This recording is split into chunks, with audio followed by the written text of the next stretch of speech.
ये कहानी है एक ऐसे व्यक्ति की जिसने अपने जीवन में अल्लाह पर पूर्ण भरोसा रखा और हर कठिनाई में सब्र का दामन थामे रखा।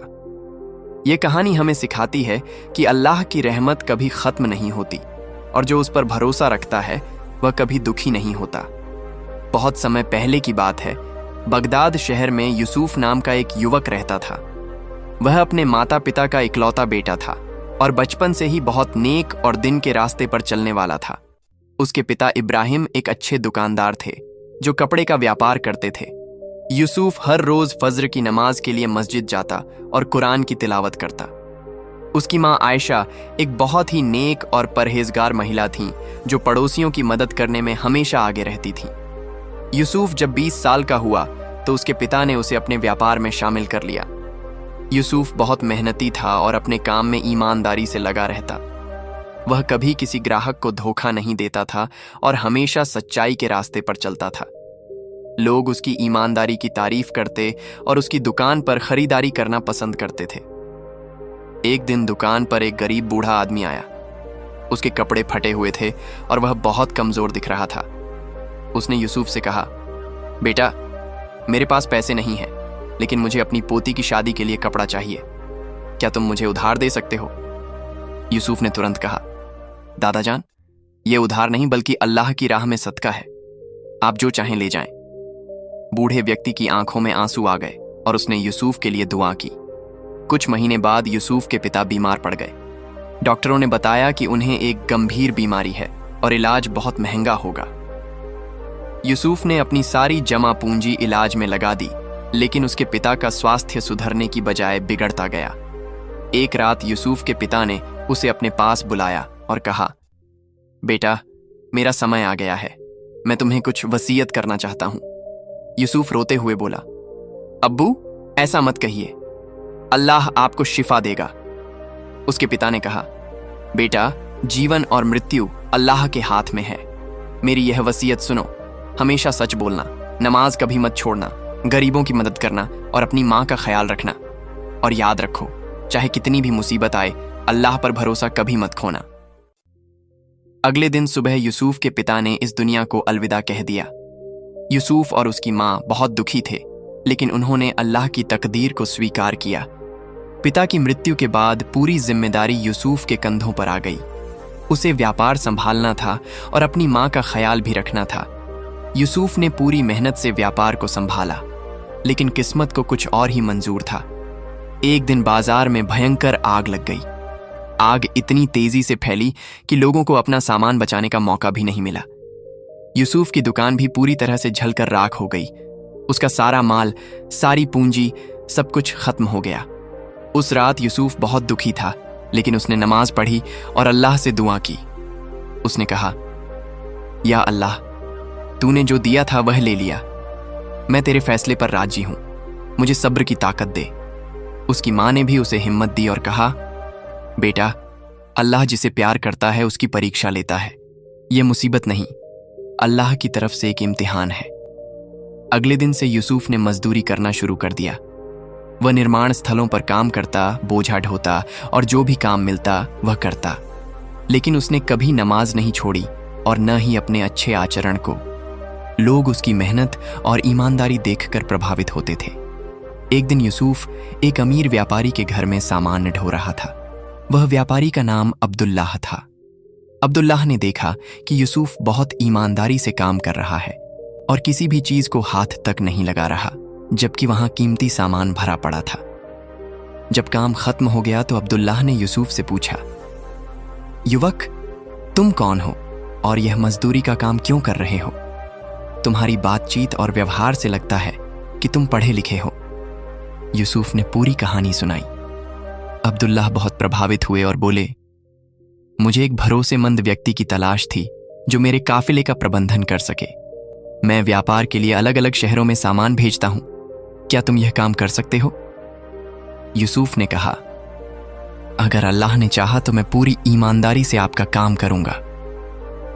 अब्दुल्लाह ने यूसुफ को अपने काफिले का प्रभारी बना दिया। यूसुफ ने इस काम को बहुत लगन से किया। वह हर सामान का हिसाब रखता, समय पर डिलीवरी करवाता और हर काम में ईमानदारी बरतता। धीरे धीरे अब्दुल्लाह का व्यापार बढ़ने लगा और यूसुफ की भी स्थिति सुधरने लगी। एक दिन अब्दुल्लाह ने यूसुफ को एक बहुत बड़े काफिले के साथ मिस्र भेजा। इस काफिले में बहुत कीमती सामान था, रेशम, मसाले, हीरे जवाहरात और सोना।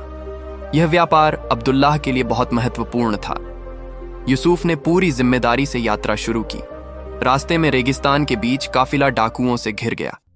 डाकुओं का सरदार बहुत क्रूर था। उसने यूसुफ से कहा, सारा सामान हमें दे दो, नहीं तो सबको मार देंगे। यूसुफ के साथी डर गए, लेकिन यूसुफ शांत था। उसने डाकू सरदार से कहा, यह सामान मेरा नहीं है, मुझे इसकी रक्षा करने की जिम्मेदारी दी गई है। मैं अमानत में खयानत नहीं कर सकता। डाकू सरदार हंसा और बोला, तुम बहादुर हो या मूर्ख? तुम्हारे मालिक को कैसे पता चलेगा? हम तुम्हें मार देंगे और सामान ले जाएंगे। यूसुफ ने जवाब दिया, मेरा मालिक नहीं देख रहा होगा, लेकिन अल्लाह तो देख रहा है। मैं उसके सामने जवाबदेह हूं। तुम चाहे मुझे मार डालो, लेकिन मैं अमानत में खयानत नहीं करूंगा। यूसुफ की बात सुनकर डाकू सरदार के दिल में कुछ हलचल हुई। उसने पूछा, तुम्हें मौत का डर नहीं है? यूसुफ ने कहा, मौत तो सबको आनी है, लेकिन मैं अल्लाह के सामने बेईमान बनकर नहीं जाना चाहता। डाकू सरदार के दिल को यूसुफ की ईमानदारी ने छू लिया। वह वास्तव में एक मुसलमान था जो गलत रास्ते पर चला गया था। डाकू सरदार का नाम हारून था। वह भी कभी एक व्यापारी का बेटा था, लेकिन लालच और बुरी संगत में आकर डाकू बन गया था। यूसुफ की बात ने उसे अपने अतीत की याद दिला दी। उसकी मां ने भी उसे ऐसी ही तालीम दी थी। उसकी आंखों में आंसू आ गए। हारून ने अपने आदमियों से कहा, इस काफिले को जाने दो। यह युवक हमें हमारी हकीकत दिखा गया है। फिर वह यूसुफ के सामने आया और बोला, मुझे माफ कर दो, तुमने मुझे सही रास्ता याद दिला दिया। मैं आज से डाकू का जीवन छोड़कर तौबा करता हूं और अल्लाह की राह पर चलूंगा। यूसुफ ने हारून को गले लगाया और कहा, भाई, तौबा का दरवाजा हमेशा खुला रहता है। अल्लाह बहुत माफ करने वाला है। हारून और उसके सभी साथियों ने उसी वक्त तौबा की और अपना बुरा काम छोड़ दिया। बल्कि हारून और उसके कुछ साथी यूसुफ के काफिले के साथ मिस्र तक गए ताकि रास्ते में सुरक्षा हो सके। मिस्र पहुंचकर यूसुफ ने सारा सामान सही सलामत बेच दिया। उसे बहुत अच्छा मुनाफा हुआ। मिस्र के व्यापारी यूसुफ की ईमानदारी और व्यवहार से बहुत प्रभावित हुए। वहां के एक बड़े व्यापारी ने यूसुफ को अपनी बेटी फातिमा से शादी का प्रस्ताव दिया। फातिमा भी एक बहुत नेक और पढ़ी लिखी लड़की थी। यूसुफ ने पहले अपनी मां से बात की। जब उसकी मां ने हामी भर दी तो यूसुफ ने प्रस्ताव स्वीकार कर लिया। शादी के बाद यूसुफ की जिंदगी में खुशियां लौट आईं। उसकी पत्नी फातिमा भी बहुत नेक और सेवाभावी थी। वह यूसुफ की मां की बहुत सेवा करती और गरीबों की मदद में यूसुफ का हाथ बंटाती। यूसुफ ने अब्दुल्लाह का सारा हिसाब किताब साफ सुथरा करके बगदाद वापस भेज दिया। जब अब्दुल्लाह ने इतना मुनाफा देखा तो वह बहुत खुश हुआ। उसने यूसुफ को इनाम के तौर पर व्यापार में हिस्सेदारी दे दी। अब यूसुफ भी एक व्यापारी बन गया था। कुछ सालों बाद यूसुफ अपनी पत्नी और मां के साथ बगदाद लौटा। वह अब एक सफल व्यापारी था, लेकिन उसके दिल में अब भी वही नम्रता और ईमानदारी थी। उसने अपने पुराने इलाके में एक बड़ी दुकान खोली, लेकिन गरीबों के लिए मुफ्त में कपड़े और खाना बांटने का भी इंतजाम किया। एक दिन दुकान पर वही बूढ़ा आदमी आया जिसे यूसुफ ने सालों पहले कपड़े दिए थे। बूढ़े ने यूसुफ को नहीं पहचाना क्योंकि यूसुफ अब अमीर कपड़े पहने हुए था। बूढ़ा फिर से भीख मांगने आया था। यूसुफ ने उसे पहचान लिया और बोला, दादा जान, आप मुझे याद हैं? बूढ़े ने ध्यान से देखा और पहचान गया। उसकी आंखों में आंसू आ गए। उसने कहा, बेटा यूसुफ, तुम वही हो ना जिसने मुझे कपड़े दिए थे? मैंने तुम्हारे लिए बहुत दुआ की थी। देखो अल्लाह ने मेरी दुआ कैसे कबूल की। यूसुफ ने कहा, दादा जान, वह आपकी दुआ ही थी जिसने मुझे यहां तक पहुंचाया। अब आप परेशान मत होइए, आपकी सारी जरूरतों की जिम्मेदारी मैं लूंगा। कुछ दिन बाद दुकान पर एक व्यक्ति आया। यूसुफ ने देखा तो वह हारून था, वही डाकू सरदार जिसने तौबा की थी। लेकिन अब वह बिल्कुल बदल चुका था। उसने साफ सुथरे कपड़े पहने थे और उसके चेहरे पर नूर था। हारून ने यूसुफ को देखते ही गले लगा लिया। हारून ने बताया, भाई यूसुफ, उस दिन के बाद मैंने पूरी तरह से अपनी जिंदगी बदल दी। मैंने लूटा हुआ सारा माल वापस कर दिया और मेहनत मजदूरी करना शुरू कर दिया। अब मैं एक छोटा सा व्यापार करता हूं और लोगों को इस्लाम की सही शिक्षा भी देता हूं। यह सब तुम्हारी वजह से हुआ। यूसुफ ने कहा, नहीं भाई, ये सब अल्लाह की मेहरबानी है, उसने तुम्हें हिदायत दी। फिर यूसुफ ने हारून को अपने व्यापार में शामिल कर लिया। हारून भी अब एक नेक और ईमानदार व्यापारी बन गया। बगदाद में एक प्रसिद्ध इस्लामिक विद्वान शेख अहमद रहते थे। यूसुफ उनके पास इस्लाम की शिक्षा लेने जाता था। एक दिन शेख अहमद ने यूसुफ से पूछा, यूसुफ, तुमने जीवन में इतनी मुसीबतें देखी हैं, तुमने कैसे सब्र रखा? यूसुफ ने जवाब दिया, शेख साहब, मेरे अब्बू ने मुझे सिखाया था कि मुसीबत अल्लाह की तरफ से इम्तिहान है। जब मेरी दुकान जल गई तो मैंने सोचा कि शायद उस माल में कुछ हराम मिल गया हो, इसलिए अल्लाह ने उसे खत्म कर दिया। मैंने हमेशा यह माना कि अल्लाह जो करता है भलाई के लिए करता है। शेख अहमद मुस्कुराए और बोले, यूसुफ, तुमने सच्चे ईमान का सबूत दिया है। तुम्हारी कहानी लोगों के लिए एक मिसाल है। फिर शेख ने यूसुफ को सबके सामने अपनी कहानी सुनाने के लिए कहा। यूसुफ ने मस्जिद में अपनी पूरी कहानी सुनाई। लोग सुनकर बहुत प्रभावित हुए और अल्लाह की तारीफ करने लगे। यूसुफ ने अब बहुत पैसा कमा लिया था, लेकिन उसका दिल गरीबों के लिए धड़कता था। उसने अपनी पत्नी फातिमा और मां के साथ मिलकर एक योजना बनाई।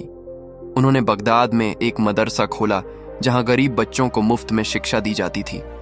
साथ ही एक लंगर भी शुरू किया जहां रोजाना गरीबों को खाना मिलता था। यूसुफ की पत्नी फातिमा महिलाओं को सिलाई, कढ़ाई और अन्य कौशल सिखाती थीं ताकि वे अपने पैरों पर खड़ी हो सकें। यूसुफ की मां आयशा छोटे बच्चों को कुरान की तालीम देती थीं। पूरा परिवार अल्लाह की राह में अपना जीवन लगा रहा था। हारून भी इस काम में यूसुफ का साथ देता था। उसने अपने पुराने साथियों को भी नेक रास्ते पर लाने का प्रयास किया और कई लोग सुधर गए। धीरे धीरे यह काम इतना बड़ा हो गया कि दूर दूर से लोग यूसुफ की मदद करने आने लगे। यूसुफ के पुराने मालिक अब्दुल्लाह बहुत बूढ़े हो गए थे। उनके पास बहुत धन दौलत थी, लेकिन कोई औलाद नहीं थी। एक दिन उन्होंने यूसुफ को बुलाया और कहा, यूसुफ, तुमने मेरे साथ हमेशा ईमानदारी से काम किया। तुम मेरे बेटे के समान हो। मैं अपनी सारी संपत्ति तुम्हारे नाम करना चाहता हूं। यूसुफ ने कहा, मालिक, आपने मुझ पर बहुत एहसान किया है। मैं आपसे और कुछ नहीं चाहता। लेकिन अब्दुल्लाह ने जिद की। अंत में यूसुफ ने कहा, ठीक है, लेकिन एक शर्त पर। यह संपत्ति हम एक ट्रस्ट बनाकर गरीबों की भलाई के लिए इस्तेमाल करेंगे। अब्दुल्लाह बहुत खुश हुए। उन्होंने एक वक्फ ट्रस्ट बनाया जिसका इस्तेमाल स्कूलों, अस्पतालों और गरीबों की मदद के लिए होता था। यह वक्फ आज भी चल रहा है और हजारों लोग इससे लाभान्वित हो रहे हैं। अल्लाह ने यूसुफ और फातिमा को 3 बच्चे दिए, 2 बेटे और 1 बेटी। यूसुफ ने अपने बच्चों को भी वही तालीम दी जो उसके अब्बू ने दी थी। वह उन्हें कुरान की शिक्षा देता, नमाज का महत्व समझाता और ईमानदारी की कहानियां सुनाता। उसका बड़ा बेटा इब्राहिम दादा के नाम पर बहुत बुद्धिमान था। वह छोटी उम्र से ही गरीबों की मदद करता था। छोटा बेटा अली बहुत मेहनती था और अपनी पढ़ाई में बहुत अच्छा था। बेटी खदीजा अपनी मां की तरह नेक और सेवाभावी थी। यूसुफ के बच्चे हर शुक्रवार मदरसे में जाकर गरीब बच्चों को पढ़ाते थे। वे लंगर में खाना बांटने में मदद करते थे। यूसुफ ने अपने बच्चों को सिखाया था कि असली अमीरी दिल की अमीरी में है, सोने चांदी में नहीं। जब यूसुफ 40 साल का हुआ तो बगदाद में एक भयंकर प्लेग फैल गई। बहुत से लोग बीमार पड़ गए और कई लोगों की मौत हो गई। लोग डर के मारे अपने घरों में बंद हो गए। लेकिन यूसुफ और उसका परिवार बाहर निकला। उन्होंने बीमारों की सेवा करना शुरू कर दिया। फातिमा और आयशा बीमार महिलाओं की देखभाल करती थीं। यूसुफ और हारून बीमार पुरुषों को दवा और खाना पहुंचाते थे। यूसुफ के बच्चे अनाथ हुए बच्चों का ख्याल रखते थे। अल्लाह की मेहरबानी से यूसुफ के परिवार में से कोई भी बीमार नहीं हुआ। एक दिन यूसुफ को पता चला कि शेख अहमद भी बीमार हैं। यूसुफ तुरंत उनके पास गया और उनकी सेवा करने लगा। शेख अहमद बहुत कमजोर हो गए थे। उन्होंने यूसुफ से कहा, बेटा, तुम सच्चे मुसलमान हो। अल्लाह तुम्हें जन्नत में ऊंचा मुकाम दे। कुछ दिन बाद शेख अहमद का इंतकाल हो गया। शेख अहमद ने अपनी वसीयत में यूसुफ को मस्जिद का खतीब, उपदेशक बनाने की इच्छा जताई थी। लोगों ने भी यूसुफ से कहा कि वह जुमे का खुतबा दे। पहले तो यूसुफ ने मना किया क्योंकि उसे नहीं लगता था कि वह इस काबिल है, लेकिन लोगों के आग्रह पर उसने हामी भर दी। पहले जुमे के दिन यूसुफ ने सब्र और शुक्र पर खुतबा दिया। उसने अपनी जीवन कहानी सुनाई और बताया कि कैसे अल्लाह ने हर मुसीबत के बाद उसे राहत दी। लोग सुनकर रो पड़े। बहुत से लोगों ने उस दिन तौबा की और अपनी जिंदगी बदलने का फैसला किया। यूसुफ का खुतबा इतना प्रभावी था कि दूसरे शहरों से भी लोग सुनने आने लगे। यूसुफ हमेशा सरल भाषा में बात करता था ताकि हर कोई समझ सके। वह कुरान की आयतें और नबी मोहम्मद सल्लल्लाहु अलैहि वसल्लम की हदीसें सुनाता था। एक साल पड़ोसी देश में भयंकर अकाल पड़ा। वहां के लोग भूखे मर रहे थे। यूसुफ ने जब यह सुना तो उसका दिल पिघल गया। उसने बगदाद के व्यापारियों और अमीर लोगों को इकट्ठा किया और कहा, भाइयों, हमारे पड़ोसी मुसीबत में हैं, क्या हम उनकी मदद नहीं करेंगे? सबने मिलकर बहुत सारा अनाज, पानी और जरूरत का सामान इकट्ठा किया। यूसुफ खुद एक बड़े काफिले के साथ पड़ोसी देश गया। वहां पहुंचकर उसने गरीबों में खाना और सामान बांटा। लोग यूसुफ के लिए दुआ करने लगे। पड़ोसी देश के बादशाह ने यूसुफ को बुलाया और उसकी सेवा के लिए धन्यवाद दिया। बादशाह ने कहा, आप सच्चे मुसलमान हैं, आपने हमारी जान बचाई है। यूसुफ ने कहा, बादशाह साहब, यह मेरा फर्ज था। इस्लाम हमें इंसानियत की सेवा करना सिखाता है। जैसे जैसे यूसुफ बूढ़ा होता गया, उसकी हिकमत, बुद्धिमत्ता बढ़ती गई। लोग दूर दूर से उसके पास सलाह लेने आते थे। यूसुफ हर किसी की बात धैर्य से सुनता और कुरान और सुन्नत के अनुसार सलाह देता था। एक बार एक युवक आया जो बहुत परेशान था। उसने कहा, यूसुफ साहब, मैं बहुत मेहनत करता हूं, लेकिन मेरी किस्मत नहीं खुलती, मैं क्या करूं? यूसुफ ने कहा, बेटा, मेहनत के साथ साथ दुआ भी करो और सब्र रखो। अल्लाह का वक्त आने में देर लगती है, लेकिन वह कभी भूलता नहीं। और यह भी देखो कि तुम्हारी कमाई हलाल है या नहीं। युवक ने गहराई से सोचा और महसूस किया कि उसका काम पूरी तरह हलाल नहीं था। उसने अपना काम बदला और हलाल तरीके से कमाना शुरू किया। कुछ ही महीनों में उसकी स्थिति सुधर गई। वह यूसुफ का शुक्रगुजार था। जब यूसुफ 60 साल का हुआ तो एक रात उसने एक सपना देखा। सपने में उसने अपने अब्बू को देखा जो मुस्कुरा रहे थे और उनके पास बहुत रोशनी थी। अब्बू ने कहा, बेटा, तुमने अच्छा जीवन जिया, अल्लाह तुमसे राजी है, अब तैयार हो जाओ। यूसुफ सुबह उठा और समझ गया कि उसका वक्त नजदीक आ रहा है। उसने अपनी पत्नी और बच्चों को बुलाया और कहा, मेरे प्यारे परिवार, अल्लाह ने मुझे एक खूबसूरत जिंदगी दी। अब मेरी आखिरी घड़ी नजदीक है। मैं तुमसे वसीयत करता हूं, अल्लाह से डरो, नमाज कायम रखो, गरीबों की मदद करो और एक दूसरे से प्यार से रहो। सब रोने लगे, लेकिन यूसुफ मुस्कुराया और बोला, रो मत, मौत तो सबको आनी है। मैं अपने रब से मिलने जा रहा हूं। उसने अपनी मां के पैर छुए और माफी मांगी। उसने अपनी पत्नी का शुक्रिया अदा किया और अपने बच्चों को गले लगाया। अगले जुमे के दिन यूसुफ मस्जिद गया। उसने बहुत भावुक खुतबा दिया। उसने कहा, भाइयों, हम इस दुनिया में मुसाफिर हैं। असली जिंदगी तो मौत के बाद शुरू होती है, इसलिए उस जिंदगी की तैयारी करो, नेक काम करो, अल्लाह से डरो और इंसानों से मोहब्बत करो। खुतबे के बाद यूसुफ ने सबसे हाथ मिलाया और माफी मांगी अगर उससे कोई गलती हुई हो। लोग समझ गए कि यूसुफ कुछ खास कह रहा है। शाम को यूसुफ अपने घर आया, मगरिब की नमाज पढ़ी और फिर अपने बिस्तर पर लेट गया। आधी रात को उसने कलमा शरीफ पढ़ा, ला इलाहा इल्लल्लाह मुहम्मदुर रसूलुल्लाह, और अपनी आखिरी सांस ली। उसके चेहरे पर मुस्कान थी, जैसे वह किसी से मिल रहा हो। यूसुफ ने इस दुनिया को छोड़ दिया और अपने रब के पास चला गया। यूसुफ के जनाजे में हजारों लोग शामिल हुए। गरीब, अमीर, बच्चे, बूढ़े, सब रो रहे थे। एक गरीब औरत कह रही थी, यूसुफ साहब ने मेरे बच्चों को खाना दिया जब हमारे पास कुछ नहीं था। एक युवक कह रहा था, उन्होंने मुझे सही रास्ता दिखाया। हारून रो रो कर कह रहा था, उन्होंने मुझ जैसे डाकू को इंसान बनाया। यूसुफ को बगदाद के कब्रिस्तान में उसके अब्बू के बगल में दफनाया गया। उसकी कब्र पर लिखा गया, यहां एक सच्चा मुसलमान सोया है जिसने अल्लाह और उसके बंदों से मोहब्बत की। यूसुफ के बेटों ने उसके काम को जारी रखा। मदरसा, लंगर, अस्पताल सब चलते रहे। यूसुफ की पत्नी फातिमा ने महिलाओं की शिक्षा का काम और बढ़ाया। हारून ने युवाओं को इस्लाम की सही शिक्षा देना जारी रखा। आज सदियों बाद भी यूसुफ की कहानी लोग सुनाते हैं। उसका बनाया वक्फ आज भी हजारों लोगों की मदद कर रहा है।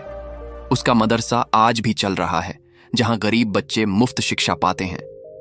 यूसुफ की जिंदगी एक मिसाल है कि सच्चे ईमान, सब्र और नेक काम से कैसे एक इंसान अपनी मौत के बाद भी जिंदा रहता है।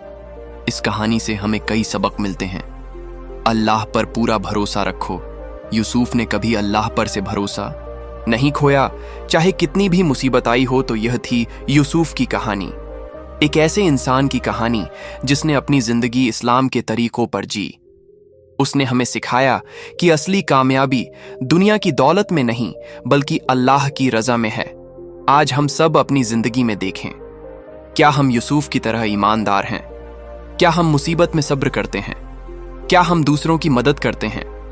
अगर नहीं, तो आज से शुरुआत करें। अपनी नमाज को पाबंदी से अदा करें, ईमानदारी से काम करें, गरीबों की मदद करें और अल्लाह से डरते रहें।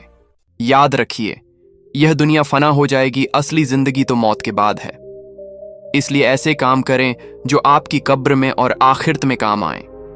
यूसुफ की तरह अच्छे काम करें ताकि आप भी अल्लाह के नेक बंदों में शामिल हो सकें। अल्लाह हम सबको यूसुफ जैसे सच्चे ईमान की तौफीक दे, सब्र की ताकत दे और नेक काम करने की हिम्मत दे। आमीन। अल्लाह सबसे बेहतर जानता है। ऐसी ही मजेदार कहानी सुनाने के लिए हमारे चैनल को लाइक और सब्सक्राइब करें। अल्लाह हाफिज। आपका अपना सलमान वॉइस।